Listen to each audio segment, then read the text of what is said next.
অ্যাকশনটা নিয়েছিল conservative party, কিন্তু ফলটা এখন ভোগ করছে লেবার পার্টি। এটা কেন বলছি? কারণ আপনারা জানেন যে নেট মাইগ্রেশন এটা কনজারভেটিভ পার্টির জন্য একটি বড় ধরনের টেনশনের একটি বিষয় ছিল, এবং এই নেট মাইগ্রেশন কমাতে না পারাটাই সবচেয়ে বড় ব্যর্থতা হিসেবে দেখা হয়েছিল ঋষি সুনাক সরকারের। মানে অর্থনীতির যে ফেলিয়ার, মানে ইকোনমিক্যাল ফেলিয়ারের পাশাপাশি নেট মাইগ্রেশন সেটাকে নিয়ন্ত্রণে আনতে না পারাটা অন্যতম বড় একটি আহ, আহ, অপবাদ ছিল কনজারভেটিভ পার্টির প্রতি। এবং এইটাই কিন্তু গত নির্বাচনে একটা পার্থক্য করে দিয়েছে লেবার পার্টি এবং কনজারভেটিভ পার্টির মধ্যে।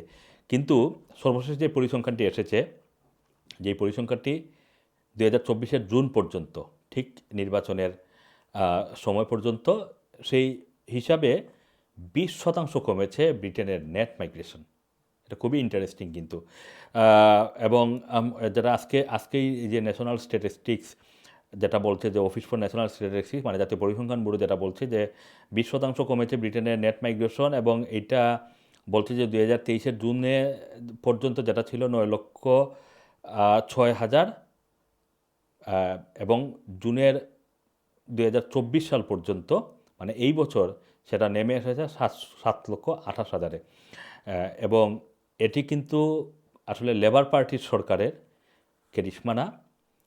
ঋষি সুনাক, যিনি প্রধানমন্ত্রী হিসেবে যখন দায়িত্ব গ্রহণ করেন এবং কনজারভেটিভ পার্টির দলনেতা হিসেবে যখন দায়িত্ব গ্রহণ করেন, তিনি 5টি প্রতিশ্রুতি দিয়েছিলেন। 3টি ছিল অর্থনীতিকে মানে অর্থনীতিকে কীভাবে তিনি আবারও ট্র্যাকে ফিরিয়ে আনবেন, ব্রিটেনকে অর্থনৈতিকভাবে সমৃদ্ধ দেশ হিসেবে আবার কীভাবে তিনি ফিরিয়ে আনবেন সেটা। কিন্তু তার বাইরে আরও 2টি গুরুত্বপূর্ণ বিষয় তার ছিল। সেটি হচ্ছে যে নেট মাইগ্রেশন কিভাবে নিয়ন্ত্রণে আনা যায়, অ্যাসাইলাম সিকারদেরকে কীভাবে ব্রিটেনে আসার যে আগ্রহ সেটা কমানো যায়। এই সিদ্ধান্তগুলোর জন্য তিনি বেশ কিছু পদক্ষেপ নিয়েছিলেন, কিন্তু পদক্ষেপগুলোর ফলাফল আসার আগেই কনজারভেটিভ পার্টির ধস নামে, এবং দুর্ভাগ্যজনকভাবে নির্বাচনে হেরে গিয়ে দলের দলনেতার পদও হারাতে হয়েছে ঋষি সুনাককে। কিন্তু ঋষি সুনাকের নেওয়ার পদক্ষেপগুলো কার্যকরী ছিল সেটা কিন্তু প্রমাণ হয়েছে এই পরিসংখ্যানে এসে।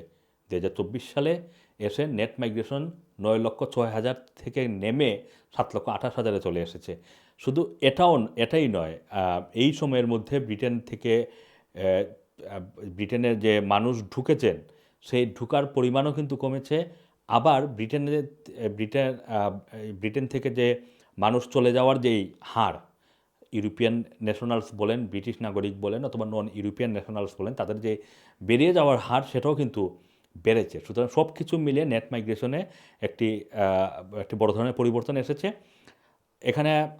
এই নেট মাইগ্রেশন কমার সাথে কিন্তু অর্থনীতির প্রবৃদ্ধি অনেকটা জড়িত। সুতরাং এই যে অনেকগুলো ভালো খবর আজকে আসলো, নেট মাইগ্রেশন বলেন, অ্যাসাইলাম সিকার বলেন, ব্রিটেন থেকে মানুষ চলে যাওয়ার হার বলেন, সব কিছু মিলে অনেকগুলো ভালো খবর এসেছে। সেটা প্রভাব কিন্তু অর্থনীতিতে পড়বে, এবং খুব দ্রুতই যেটা বলা হচ্ছে যে অর্থনীতির এই মুহূর্তে সবচেয়ে বড় যে মাথা ব্যথা, ইন্টারেস্ট রেট, যেটা একসময় ডাবল ফিগারে চলে গিয়েছিল, সেই ইন্টারেস্ট রেট আরও কমবে।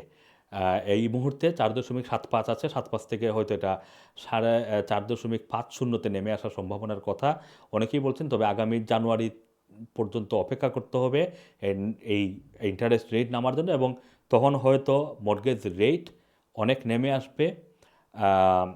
এছাড়া অনেকের বাড়ি কিনা অনেকটা সহজ হবে বলে মনে করছেন অনেকেই। Assam Masum, Rana TV, London.